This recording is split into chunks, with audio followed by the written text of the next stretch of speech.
Breaking news in the Bronx. This is Bronx Fan Central. Some information has started to come out involving team decisions.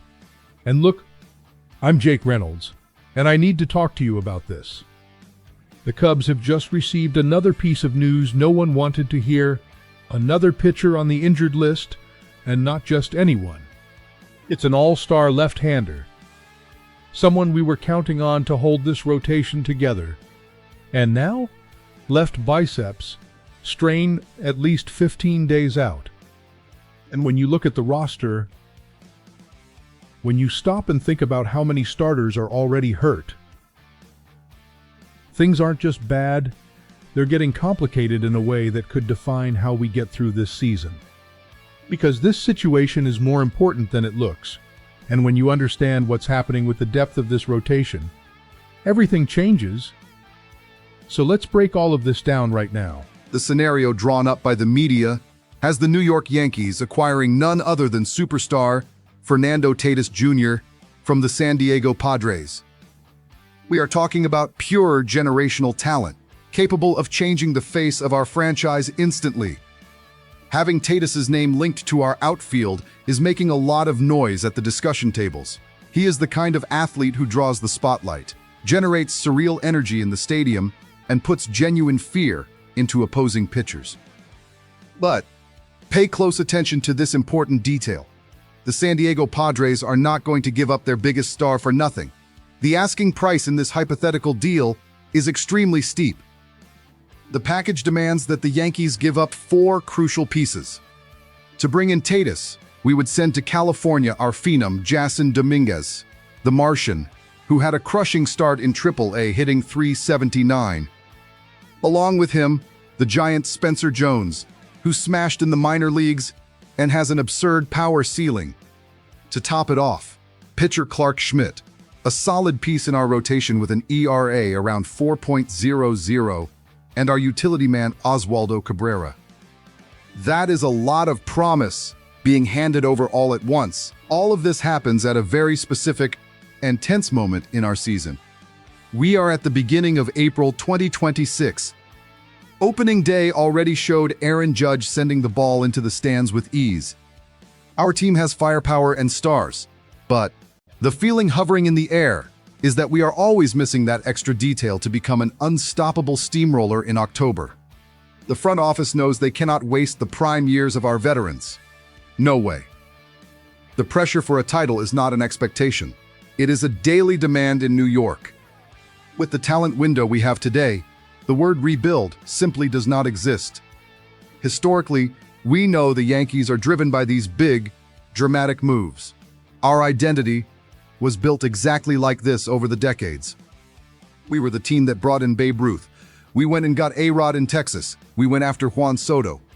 Trading an uncertain future for immediate, overwhelming impact has always been part of the absolute DNA of this franchise.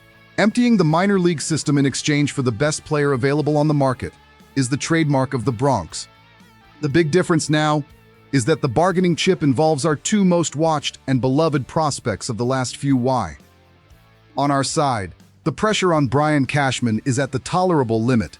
The front office feels the hot breath of the fans' impatience on their necks. They know New York demands wins today, and not promises of titles in the future. There is a very clear urgency in our front office to act ruthlessly. Now, I want to stop for a second and look directly at you. You, the fan who watches the games, who suffers with every elimination and celebrates every home run in your living room. Put your hand on your heart and be honest with me. Would you make this deal today? Would you push the button to ship off Jasson Dominguez and Spencer Jones? If you like following Yankees news, go ahead and leave a like on this video. It is exactly this kind of heavy decision that separates the ring winners from the prospect collectors. I want to know whose side you are on in this war. Analyzing this situation coldly, the logic of both teams becomes crystal clear.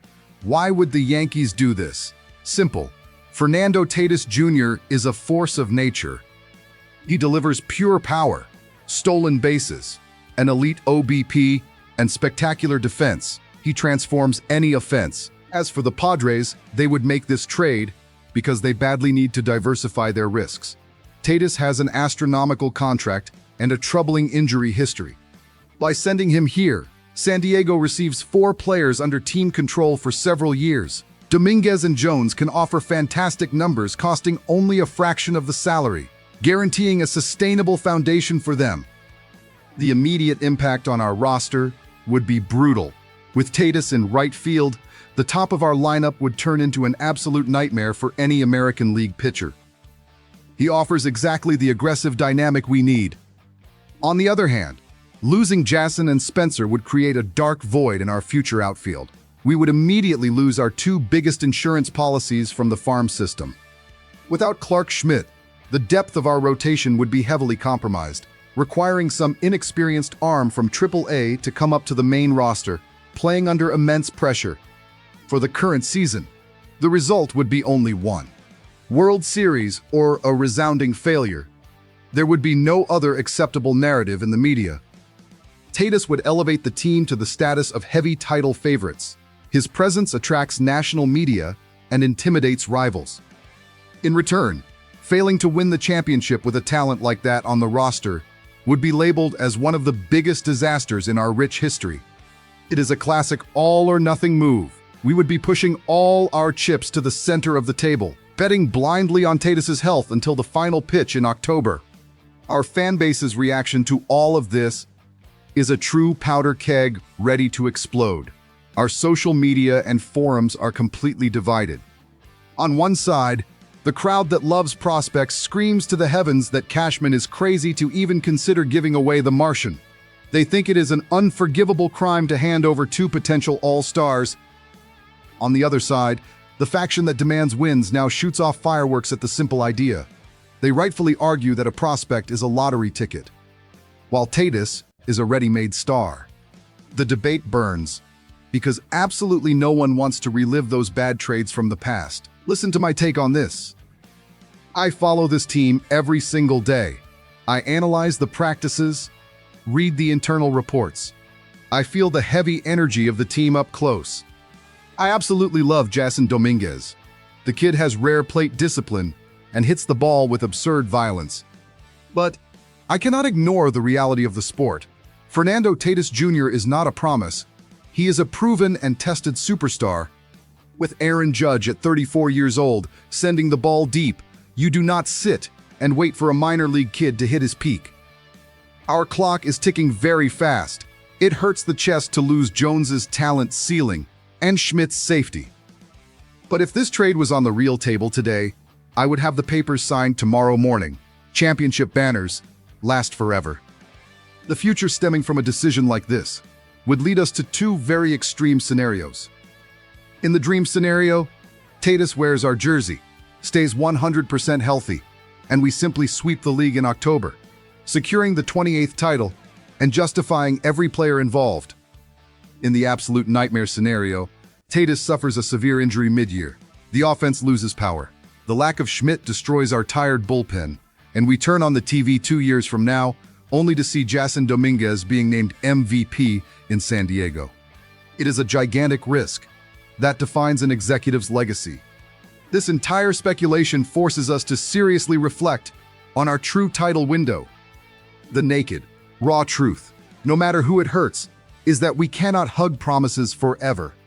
We spent almost the entire last decade waiting for the next golden generation of the Bronx. But baseball does not wait for your team to mature. The Padres know perfectly well that their window closed temporarily. That is why they would sell. We need to accept once and for all that our window is wide open right now, at this exact minute, and not 3 years from now. That is why a simulation, as absurd as it seems, matters so much. It exposes our urgency to be ultra-aggressive in the trade market. We are talking about converting potential into heavy and immediate production. Tatis represents a culture shift inside our locker room. The trade demands a lot of courage from the front office to manage the fury of the New York media in case of an error. But if the only acceptable goal we have is to win, the hardest path is usually the only one possible. The Yankees are a colossus, and gigantic decisions come along with the immense weight of this jersey. So I ask you directly, Is it worth mortgaging our tomorrow to secure today's title? Would you make this brave move for Fernando Tatis Jr. or stay loyal to our homegrown talent? Leave your honest opinion in the comments, because I want to read all of them.